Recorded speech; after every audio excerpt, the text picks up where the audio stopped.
हिमालय की गोद में बसा ऊखीमठ केवल एक शांत पहाड़ी कस्बा नहीं, बल्कि हजारों वर्षों की आध्यात्मिक परंपराओं का केंद्र है।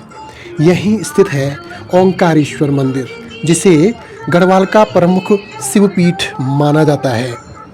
यह मंदिर केदारनाथ और मदमहेश्वर दोनों पंच केदारों की शीतकालीन गद्दी है। जब बर्फ से ढके ऊंचे पहाड़ों में केदारनाथ और मदमहेश्वर के कपाट बंद हो जाते हैं, तो भगवान की गद्दी ऊखीमठ लाई जाती है और पूरी सर्दियां यहीं पूजा होती है। इसलिए ऊखीमठ को शीतकालीन केदारनाथ भी कहा जाता है। ओंकारेश्वर नाम दो शब्दों से बना है। ओंकार यानी ओम और ईश्वर यानी भगवान। किंवदंती के अनुसार राजा मंदाता ने यहाँ कठोर तप किया था।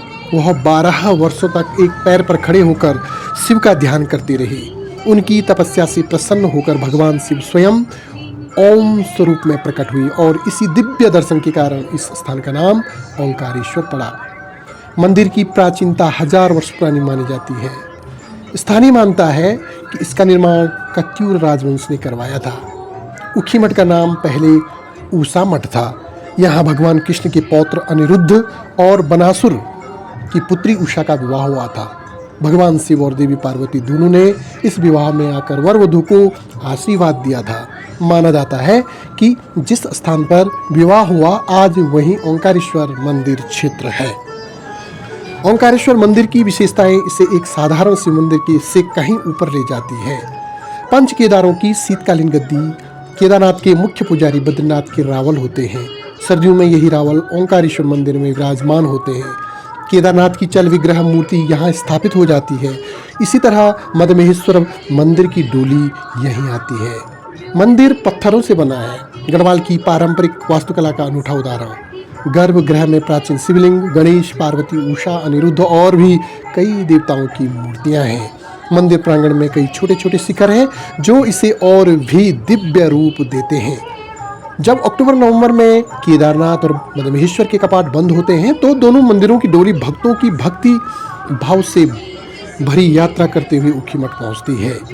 डोली के आगे आगे ढोल दमाऊं, भैरव नर्तक और देव डोली वाहन चलते हैं। रास्ते में गांवों में रात्रि ठहराव होता है, जहां पूजा, स्वागत और विशेष अनुष्ठान किए जाते हैं। डोली के ऊखीमठ पहुंचते ही मंदिर में भव्य आरती होती है। पूरी सर्दियां पूजा उसी तंत्र मंत्र विधि वेद से होता है जैसे केदारनाथ धाम में होता है। यही कारण है कि ऊखीमठ को दूसरा केदारनाथ कहा जाता है। मंदिर में प्रतिदिन 3 प्रमुख पूजा विधियां होती हैं। प्रातःकालीन पूजा, ब्रह्म मुहूर्त में आरती, बेलपत्र, जलाभिषेक, दुग्धाभिषेक, हिमालयी परंपराओं के श्लोक और मंगलाचरण। दूसरा मध्याह्न पूजा, जिसमें शिवतांडव स्रोत, पंचामृत स्नान, और तीसरा रात्रि शयन पूजा, जिसमें मूर्ति का शयन, दीपदान, भोग प्रसाद किया जाता है। केदारनाथ में होने वाली पूजा से बिल्कुल समान विधि यहाँ अपनाई जाती है। इस वीडियो में इतना ही। आप लोग वीडियो को शेयर करें, अधिक से अधिक लाइक करें। और साथियों, मंदिर से जुड़ी हुई चमत्कार और मान्यता मैं आपको बता रहा हूँ। ओम ध्वनि की कहानी से संबंधित कहते हैं कि गर्भगृह में गूंजती हवा में कभी कभी हल्की ओम की ध्वनि सुनाई देती है। इसे शिव की साक्षात उपस्थिति का प्रतीक इसे माना जाता है। और सर्दियों में लगातार जलने वाला दीपक, भक्त इसे अनंत ज्योति कहते हैं। काशी और केदारनाथ के बाद यह स्थान सबसे पवित्र और ज्योति स्थान माना जाता है। जब मदमहेश्वर मंदिर की डोली शीतकाल के लिए ऊखीमठ आती है, उसके साथ ही मेले की शुरुआत होती है। मदमहेश्वर भगवान की डोली गांव-गांव रात्रि विश्राम के बाद जब ऊखीमठ पहुंचती है, तब पूरे नगर में उत्सव जैसा माहौल होता है। महिलाएं मंगल गीत गाती हैं, पुरुष ढोल दमाओ और मेले का आनंद लेते हैं। स्थानीय किसान, बकरवाल और कारीगर अपने उत्पाद बेचते हैं। ऊन से बने वस्त्र, प्राकृतिक शहद, स्थानीय अनाज, हस्त निर्मित लकड़ी की वस्तुएं और स्थानीय मसाले बेचते हैं। यह ऊखीमठ का सबसे सांस्कृतिक रूप से समृद्ध मेला माना जाता है। मैं राकेश सिमाल अपने YouTube चैनल पहाड़ी सभ्यता और संस्कृति के माध्यम से यह बताना चाहता हूँ कि कहते हैं कि गर्भगृह में गूंजती हवा में कभी कभी हल्की ओम की ध्वनि सुनाई देती है। इसे शिव की साक्षात उपस्थिति माना जाता है।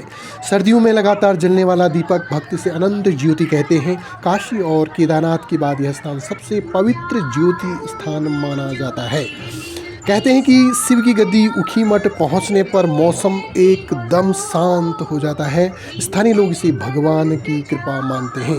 यूट्यूब चैनल को सब्सक्राइब करें, लाइक करें और अधिक से अधिक शेयर करें ताकि पहाड़ की सभ्यता और संस्कृति का संरक्षण कर सकें और अधिक से अधिक प्रचार प्रसार कर सकें।